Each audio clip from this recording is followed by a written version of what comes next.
Hello guys, మన ఛానల్లో కొంతమంది మేము క్రికెటర్ అవ్వాలి అనుకుంటున్నాం, కానీ ఈ క్రికెట్ సెలక్షన్స్ ఎప్పుడు జరుగుతాయి, ఎలా జరుగుతాయి, ఎక్కడ జరుగుతాయి అనేది మాకైతే ఒక ఐడియా లేదు.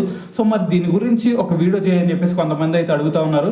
సో అయితే ఈ వీడియోలో క్లియర్గా అయితే వాటి గురించి మాట్లాడదాం. అయితే ఈ వీడియోలోకి వెళ్ళే ముందు ఈ వీడియోని ఒక లైక్ అయితే కొట్టేయండి. అయితే ఫస్ట్ వచ్చేసరికి మీకు క్రికెట్ సెలక్షన్స్ గురించి తెలుసుకునే ముందు ఫస్ట్ ఈ క్రికెట్ సీజన్ ఎప్పుడు స్టార్ట్ అయింది అనేది ఫస్ట్ మీకు తెలియాలి. అయితే ఈ సీజన్ వచ్చేసరికి మీకు ఏప్రిల్ ఎండింగ్ నుంచి జూన్ ఎండింగ్ వరకు ఈ మిడిల్ ఏజ్ ఏదైతే ఉందో సో ఇప్పుడు మాత్రం మీకు క్రికెట్ సెలక్షన్స్ అయితే కండక్ట్ చేస్తారనమాట. అయితే ఇక్కడ వచ్చేసరికి మరి ఈ మిడిల్ ఏజ్ అని చెప్పేసి సో మరి ఈ మంత్స్ మధ్యలో మరి మా డిస్టిక్ ఇప్పుడు ఏపీ చూసుకుంటే చాలా డిస్ట్రిక్ట్స్ ఉన్నాయి.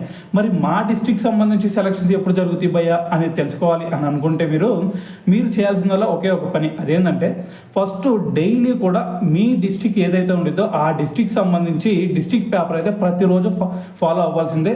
మీరు ఏప్రిల్ ఎండింగ్ నుంచి జూన్ ఎండింగ్ వరకు ఖచ్చితంగా వాళ్ళు సెలక్షన్స్ ఎప్పుడైతే పెట్టబోతున్నారో దానికి 1 వీక్ ముందే మీకు సెలక్షన్ అప్డేట్ అయితే మీకు న్యూస్ పేపర్లో అయితే రిలీజ్ చేస్తారు. సో అది చూసి అయితే మీరు డైరెక్ట్గా సెలక్షన్స్కి వెళ్ళిపోవచ్చు. సో ఓకే, సెలక్షన్స్కి అటెండ్ అయ్యాం. సో మరి దాని తర్వాత అక్కడ ప్రాసెస్ ఎలా ఉండేది భయ్యా అంటే సో ఫస్ట్ మీకు వచ్చేసరికి మీకు డైరెక్ట్గా మ్యాచెస్ ఏం కండక్ట్ చేయడం. సో ఫస్ట్ మీ దగ్గర మినిమం బేసిక్స్ ఉన్నాయా లేదా అనేది ఫస్ట్ చెక్ చేస్తారు. సో అవి ఎలా చెక్ చేస్తారంటే మీకు నెట్స్లో బౌలింగ్ పెడతారు, మీరు బౌలర్ అయినా బ్యాట్స్మెన్ అని ఏదో ఒకటి సెలెక్ట్ చేసుకుంటారు. సో ఆటోమేటిక్గా దాని తర్వాత మీ దగ్గర మినిమం బేసిక్స్ ఉన్నాయా లేదా ఒకవేళ ఉంటే సో దాని తర్వాత డిస్ట్రిక్ట్ ప్రాబల్స్ టీంలో వేస్తారు. ఆ డిస్ట్రిక్ట్ ప్రాబల్స్ టీంలో కనుక నువ్వు మంచి పర్ఫామ్ చేస్తా అంటే నువ్వు ఒక బౌలర్ అయితే మంచి వికెట్స్ తీయాలి, దాని తర్వాత ఒక బ్యాట్స్మెన్ అయితే ఆటోమేటిక్గా నువ్వు రన్స్ స్కోర్ చేయాలి. సో అవి కనుక నీ నుంచి కనుక వచ్చిందంటే ఆటోమేటిక్గా నేను డిస్ట్రిక్ట్ టీంకి వేస్తాడు, అక్కడ కూడా పర్ఫార్మెన్స్ మంచిగా ఉంటే దాని తర్వాత స్టేట్ టీంకి అట్లా ఆడొచ్చు.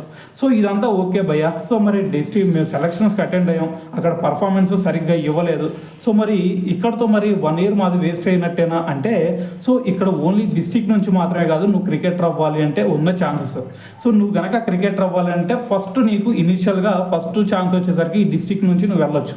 అలా కాకుండా ఈ డిస్ట్రిక్ట్లో నువ్వు సరైన పర్ఫార్మెన్స్ ఇవ్వకుండా నువ్వు సెలెక్ట్ అవ్వలేదు అంటే మళ్ళీ నీకు సెప్టెంబర్ నెల వచ్చింది. సో సెప్టెంబర్ మంత్ వచ్చేసరికి నీకు ఐఎస్పిఎల్ ట్రయల్స్ జరుగుతాయి. ఇక్కడ కూడా సేమ్ ప్రాసెస్, ఫస్ట్ నీ దగ్గర మినిమం బేసిక్స్ ఉన్నాయా లేదా అనేది చెక్ చేస్తారు. దాని తర్వాత అక్కడ కూడా అక్కడ నువ్వు ఎక్స్ట్రాడినరీ పర్ఫార్మెన్స్ ఇచ్చావు అంటే ఆటోమేటిక్గా నిన్ను నెక్స్ట్ లెవెల్లో తీసుకెళ్తారు. అక్కడ నువ్వు ఆక్షన్లో కనుక కొంచెం మంచి ప్రైస్కి బలిగావంటే ఆటోమేటిక్గా అక్కడ నుంచి నీకు మ్యాచెస్ జరుగుతాయి. ఆ మ్యాచెస్లో పర్ఫామ్ చేస్తే అక్కడ నుంచి కూడా నీకు ఐపీఎల్కి కూడా తీసుకెళ్లే ఛాన్స్ ఉంటుంది. ఒక స్కౌటింగ్ టీము వస్తూ ఉంటాయి ప్రతి ఐపీఎల్ టీం నుంచి. సో నీ దగ్గర మంచి పర్ఫార్మెన్స్ ఉంటే వాళ్ళు కూడా తీసుకుంటారు. సో ఎక్స్ట్రాడినరీ పర్ఫార్మెన్స్ ఐపీఎల్లో ఆడాలంటే చిన్న చితకలాగా పర్ఫామ్ చేస్తే సరిపోదు.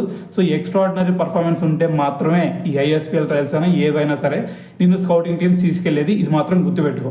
అయితే ఐఎస్పిఎల్ ట్రయల్స్ కూడా నేను సెలెక్ట్ అవ్వలేదు భయ్యా. సో మరి తర్వాత ఇంకేదైనా ఛాన్స్ ఉందా అంటే దాని తర్వాత నీకు నవంబర్ మంత్ వచ్చేసరికి మళ్ళీ ఐపీఎల్ నెట్ బౌలర్ ట్రయల్స్ జరుగుతాయి అనమాట. సో ఐపీఎల్ నెట్ బౌలర్ ట్రయల్స్లో అక్కడ కూడా సేమ్. సో నీకు గనక ఐపీఎల్ నెట్ బౌలర్ ట్రయల్స్లో ఫస్ట్ చూసేది ఏంటంటే నీ పేస్, నువ్వు ఎంత పేస్ వేయగలుగుతున్నావు, 135 పేస్ వేయగలుగుతున్నావా లేదా. 140 పేస్ వేసావంటే నీకు తిరగలేదు, డైరెక్ట్గా నువ్వు నెట్ బౌలర్ వెళ్ళే ఛాన్స్ ఎక్కువ ఉంటాయి.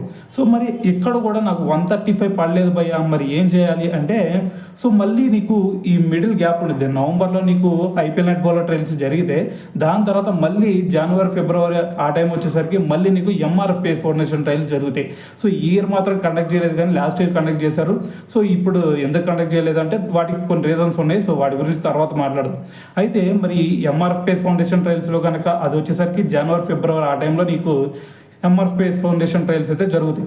సో అక్కడ కూడా నువ్వు పర్ఫార్మెన్స్ అక్కడ కొంచెం మంచి పేస్ వేయగలిగితే సో అక్కడ నువ్వు కనుక సెలెక్ట్ అయ్యావు అంటే ఆటోమేటిక్గా నిన్ను తీసుకెళ్ళి వాళ్ళ క్యాంప్లో తీసుకుంటారు. దాని తర్వాత వాళ్ళు 3 months ట్రైనింగ్ ఇస్తారు. ఫుడ్ ఫెసిలిటీ మొత్తం వాళ్ళే ప్రొవైడ్ చేసి నీకు ట్రైనింగ్ ఇచ్చి దాని తర్వాత అక్కడ నుంచి నీకు ఐపీఎల్ నెట్ బౌలర్ కానీ డైరెక్ట్గా అక్కడ నుంచి డైరెక్ట్గా ఐపీఎల్కి ఆడిన ప్లేయర్స్ కూడా చాలామంది ఉన్నారు.